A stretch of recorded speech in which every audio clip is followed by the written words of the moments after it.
Hello, I am Rhys Roberts from Llanharan Primary School. I'm a Year 6 teacher, and I'm going to be talking through how I planned a humanities topic looking at culture, heritage and diversity, approaching it from a local, national and global approach.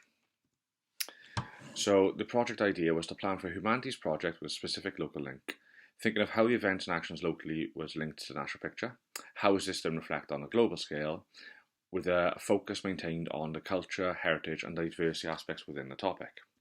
I started off by looking at research. A bit of context, Llanharan is a relatively small ex-coal mining village which had 3 coal mines in its immediate locality. I was aware that in our area we have got local history books, The Forgotten Years, Volume 1 and 2, and this is something which most villages in South Wales will have. They'll have a local history book produced at some point. And also being aware of the local history groups who you can access and find ideas to look at what topic you're looking at. So the project summary I went for was a 3-step project, with step 1 looking at the local aspect and focusing on the coal mines and the railway that divided the village and how that helped grow the village.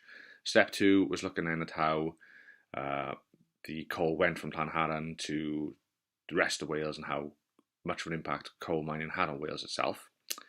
And step 3 was then looking at where did our Welsh coal go and how did Wales leave a mark on the world thanks to the coal industry.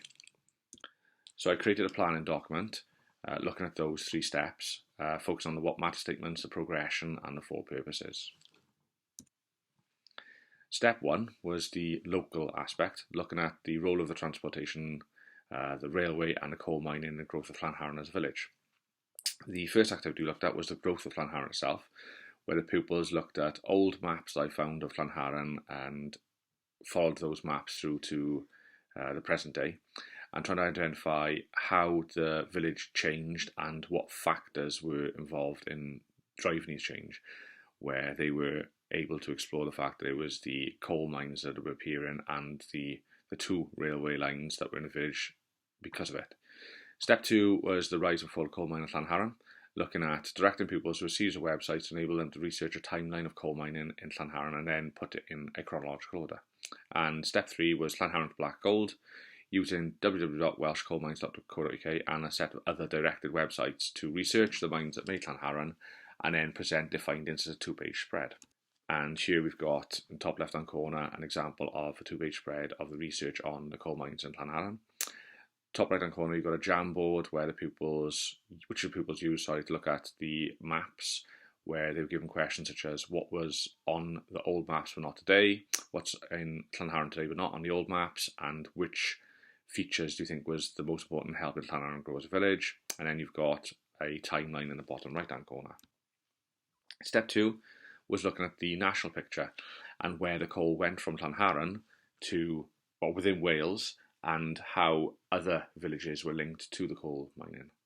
So the first lesson we looked at here was the Black Gold Express, and the pupils explored the Gordon's map of the South Wales coalfield, which I found on the pupils' collection, and they used that then to trace the lines that connected the villages in South Wales, why they were there, what those lines were, so looking at the keys on the maps, and then realising that these lines were railways, why those railway lines were connected to those particular villages, which they then realised were because there were coal mines there.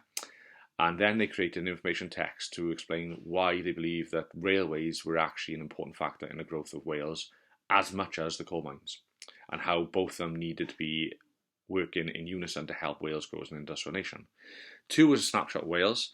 I'm an Interfilm ambassador, so I used the BFI player and the film Every Valley from 1957, which shows a day in the life of Pontypridd during the coal mine time 1957 and how it had an impact on everyone's life, with a focus on the pupils watching that and creating a written response to look at the similarities and difference between life then and now. A third activity then was tracking the coal mines over time, which is a maths activity where the pupils used the Northern Mine Research Society website and looked at the information on the region covered by Llanharan, which is the Porth area, to create an Excel spreadsheet and graphs to show when the mines opened and when they closed, and to see if there were any patterns. And the 4th aspect here was looking at how did coal change Wales. So using the tithe maps of Wales from the Cynefin Iron and Coal and Wales document, pupils worked in pairs to note take and then plan and write a piece of responsive writing to that question: how did coal change Wales? You've got the top left hand corner, pupils using a writing revolution technique to plan out a piece of information writing, about how railways were an important factor in Wales's development as a country. A picture in the top right corner of them researching the Gordon's map of South Wales. Bottom left hand corner is watching the Every Valley on a film on the BFI player.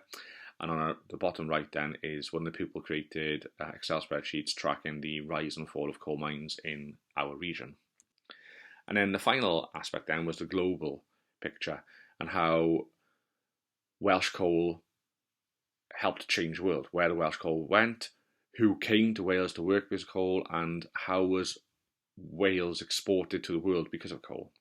So we start off looking at Cardiff Coal Exchange and how that was where a lot of Wales's coal was sold, where the coal went from Cardiff Coal Exchange around the world, who was buying it, and what it was like to work there. I found an article with a video on the website Wales Online of a lady who was to work at a coal exchange telling her what the experience was like. So using that and other research, pupils then were to write a diary entry on a day in the life of a worker at a coal exchange. The second aspect then was looking at the idea of how people moved into Wales because of coal mining. So I found again on the Wales Online website an article looking at Eastern European people who moved into Wales because of coal mining and because of the Second World War. And this was a particular interest because one of the individuals who was interviewed was a man called Wazil Veliki, who moved from Ukraine to Llanharan.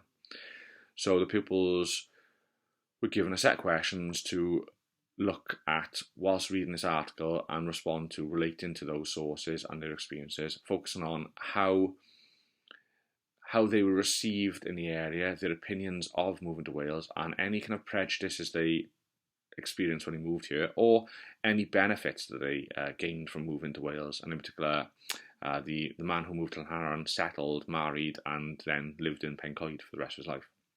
And then through talking to our deputy governor before really planning out this topic, I explained what the outline was, and she asked me if I knew anything about Hughes-Ovska, which I didn't. So I did a bit of research about it, and it kind of linked really well because of the character of Wazil Veliki, who moved from Ukraine to Llanharan. Hughes-Ovska was a place which was created by Welsh people in Ukraine because Russia wanted to copy, essentially, the Welsh coal mining industry in Russia. So they imported experts from Wales to move out into Russia and set up a coal industry there. And they created a town called Hughes-Ovka, which is now present-day Donetsk. And this topic happened before half-term and before the whole Ukraine war really kicked off. So it became quite a nice touching point for us when this happened, because we had that experience of looking at Ukraine prior to this. So I then asked people to research Hughes-Ovka and to create a group presentation / iMovie about their findings and present that back to the class. So here we've got some slides of the pupils' independent presentations on coal exchange and Hughes-Ovka, with John Hughes, the man who was kind of the creator of this place and who Hughes-Ovka was named after, and then what Hughes-Ovka is at now, which is Donetsk. Moving forward, I am going to be looking at our curriculum map now and identifying other opportunities for planning for humanities in this same way, looking at local, national, global, understanding that not every topic will lead to this way of planning a project. Coal mining works very well for us because pretty much every village in South Wales will have a coal mining history to lean on. So I'm now going to look at moving on to looking at our Second World War topic and focusing on another thing which most villages in South Wales will have, which is the War Memorial. Looking at the names on the War Memorial, who they were, where they fought, where they died, how that had an impact on the village with all of the losses of those people, and how the war had an impact on the nation as a whole. So thank you very much for listening to this brief outline of this project. Diolch fawr iawn.